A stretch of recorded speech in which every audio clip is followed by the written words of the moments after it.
नमस्कार, मैं हूं मनमोहन भट्ट। उत्तराखंड में अगर कोई भर्ती प्रक्रिया हो, उसमें विवाद ना हो, ये तो संभव ही नहीं है। भर्ती प्रक्रिया हो और वो प्रकरण हाई कोर्ट तक ना पहुंचे तो ये भी संभव नहीं है।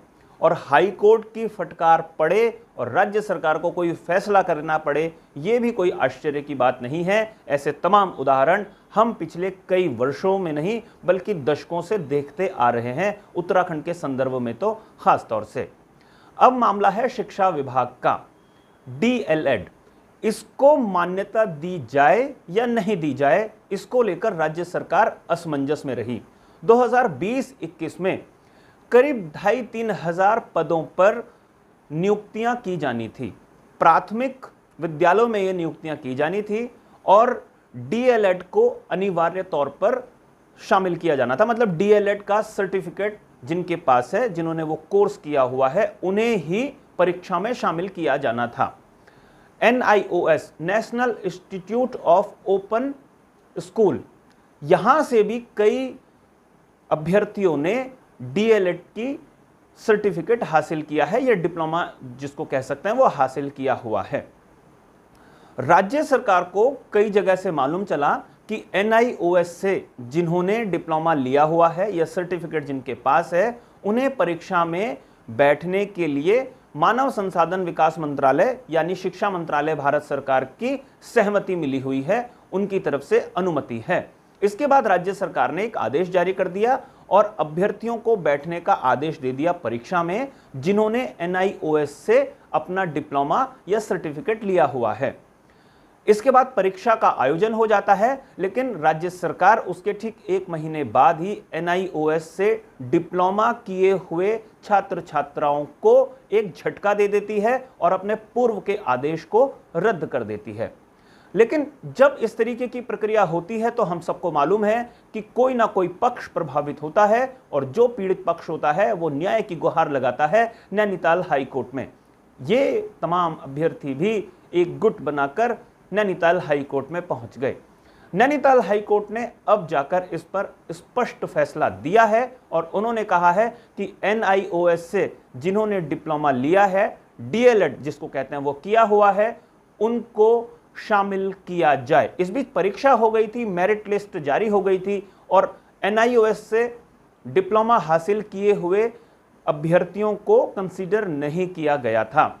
70% नियुक्तियां हो गई हैं, 2600-2700 ये पद हैं। उन पर अब राज्य सरकार बड़ी असमंजस में पड़ गई है, क्योंकि अब NIOS से डिप्लोमा किए हुए अभ्यर्थियों को मेरिट में शामिल करना उनकी मजबूरी बन गई है। यह नैनीताल हाई कोर्ट का आदेश आ गया है।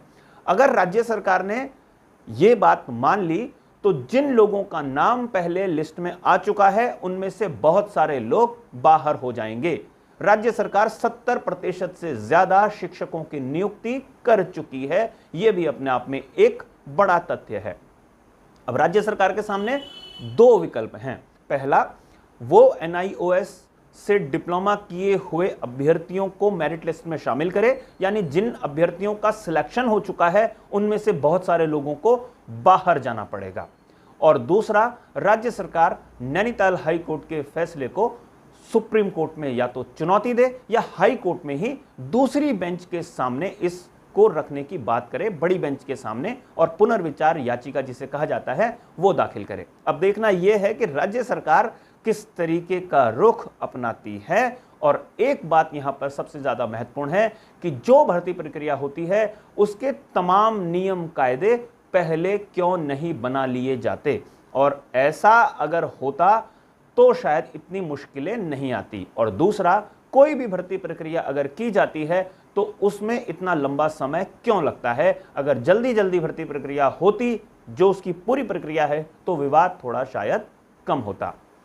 साथियों, यह रिपोर्ट थोड़ा कई लोगों का मन दुखाने के लिए भी हो सकती है और कई लोगों के लिए उम्मीद की किरण भी हो सकती है, लेकिन हम यहां पर किसी का पक्ष नहीं ले रहे हैं। नैनीताल हाई कोर्ट ने जिस तरीके का फैसला दिया और जिस असमंजस में, जिस मझधार में राज्य सरकार फंसी हुई है, उसकी तस्वीर आपके सामने प्रस्तुत की है। उम्मीद करते हैं ये रिपोर्ट आपको पसंद आई होगी। अगर ये रिपोर्ट पसंद आई है तो इसे लाइक जरूर कीजिए, शेयर जरूर कीजिए और अपनी टिप्पणियां जरूर कीजिए कि आपका इस पर क्या सोचना है।